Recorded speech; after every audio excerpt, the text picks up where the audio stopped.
दोस्तों, नमस्ते। कैसे हैं आप सब? आशा करती हूँ आप सभी अच्छे, खुश और स्वस्थ होंगे। दोस्तों, रिश्ते धन दौलत से नहीं बनते, वो तो प्यार, अपनापन और सहजता से बनते हैं। एक ऐसी ही कहानी आज मैं रिश्तों के ऊपर लेकर आई हूँ, जिसे आप सुनकर जान सकेंगे कि रिश्ते आखिरकार होते क्या हैं। स्वागत है आपका मेरे YouTube चैनल स्नेहा की सच्ची बातों में। एक बेहद ही खुशहाल परिवार था, जिनके घर में माता पिता के साथ साथ 3 बेटे और एक बेटी भी थी। पूरे गांव में उनके परिवार की हमेशा चर्चा हुआ करती थी कि परिवार हो तो ऐसा, क्योंकि सब आपस में मिलजुल कर रहते थे। माता पिता ने अपने चारों बच्चों को बहुत आदर्श से और अच्छे से पढ़ा लिखा कर उन्हें इतना काबिल बनाया कि तीनों भाई अपना अपना कारोबार संभालने लगे। एक बेटी जो घर में रहकर ही माता पिता की सेवा किया करती थी, एक दिन अचानक उनकी माता का देहांत हो गया। पूरे परिवार में जैसे दुखों की लहर ही छा गई। पिताजी पत्नी के देहांत के बाद अकेले से रहने लगे। एकांत में रहकर वह बहुत दुखी रहने लगे। जैसे तैसे बच्चों ने पिताजी को संभाला और फिर से वह खुशहाल जिंदगी जीने लगे। एक पिताजी ने अकेले ही अपने बलबूते पे तीनों बेटों की शादी कर दी। तीनों बेटे आपस में अच्छे से मिलजुल कर रहने लगे। बेटों की शादी के बाद उन्होंने अपनी बेटी की शादी का भी सोचा। धीरे धीरे उसे अपनी बेटी की चिंता खाने लगी। बेटी ने अपने पिताजी की खूब सेवा की और एक दिन ऐसा आया कि उनके पिताजी भी चल बसे। पिताजी के देहांत के बाद बच्चे फिर से टूट से गए। सारी तैयारियां हो चुकी थी। जब उनकी अंतिम यात्रा जाने लगी तो एक आदमी रास्ते में ही आकर उस आदमी की अर्थी को रोक दिया और कहने लगा कि आपके पिताजी ने मुझसे 2 लाख रुपए लिए हैं, जो उन पर कर्जा है। अगर वो मुझे मेरे पैसे समय पर नहीं मिलेंगे तो मैं ये अर्थी को आगे नहीं जाने दूंगा। कंधा दिए हुए तीनों बेटों ने सोचा कि हम आगे कैसे बढ़ाएंगे, ये व्यक्ति तो जाने का नाम ही नहीं ले रहे हैं।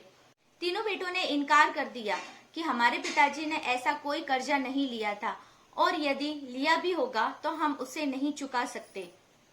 तभी पास में खड़े उनके पिताजी के भाई भी थे। उन्होंने चाचा की तरफ देखा।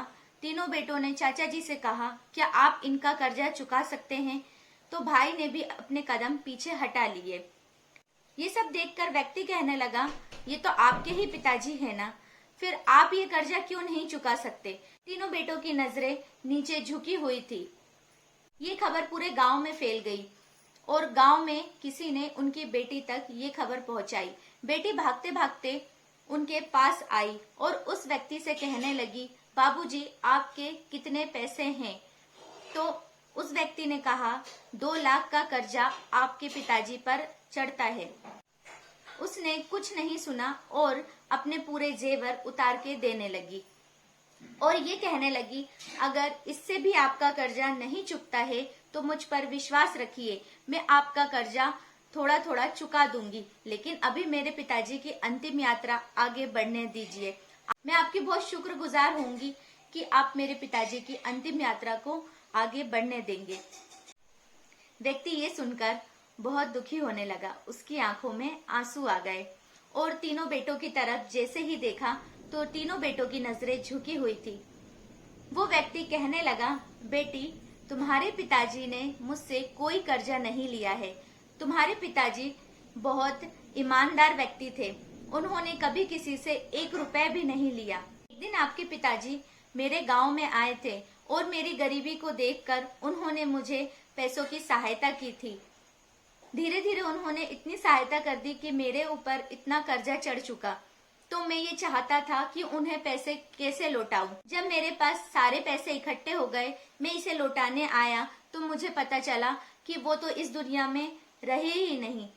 मैंने सोचा, यदि मैं ये पैसे किसी के हाथ में दे दूंगा तो इसका सदुपयोग नहीं हो पाएगा।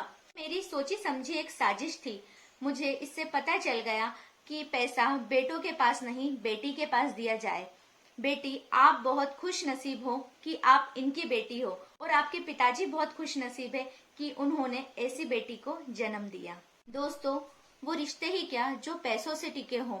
बेटी हमेशा माता पिता की धन दौलत नहीं देखती, वो तो केवल मान सम्मान और इज्जत के लिए रहती है।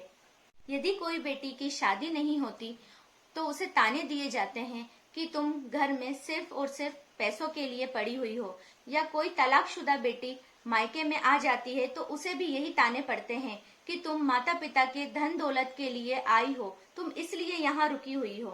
दोस्तों, बेटियों का रिश्ता ही ऐसा होता है, कोमल और बहुत सहज। दोस्तों, बेटियां उस पेड़ के फूल की तरह है जिसे तोड़कर घर में रखा जाए तो खुशबुओं से महक उठता है। जानती हूँ आज जमाना बदल चुका है, ऐसा कुछ भी नहीं है कि बेटियों को पढ़ाया नहीं जा रहा है, बेटियों को अच्छे से शिक्षित नहीं किया जा रहा है, पर लेकिन कई ऐसी भी जगह है जहाँ आज भी बेटियों को हमेशा बोझ समझा जाता है और हमेशा बेटों से कम आंका जाता है। इसलिए बेटियों को हमेशा प्यार और कोमलता से रखिए, क्योंकि वही है जो आपके बुढ़ापे में हमेशा साथ देगी। कविता भी क्या खूब है बेटियों पर, जिम्मेदारियों की एक मूर्ति है बेटियां, खुद बनाकर भी अंत में खाती है बेटियां, दूसरों से पहले खाती नहीं है, इसलिए ही अन्नपूर्णा कहलाती है बेटियां। अभिशाप नहीं वरदान है बेटियां, ये भार नहीं सर का ताज है बेटियां। इसलिए बेटी पढ़ाओ बेटी बचाओ। दोस्तों, मिलती हूँ अपनी नेक्स्ट वीडियो पर।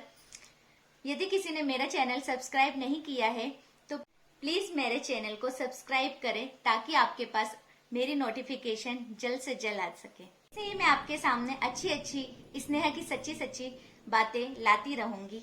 नमस्ते।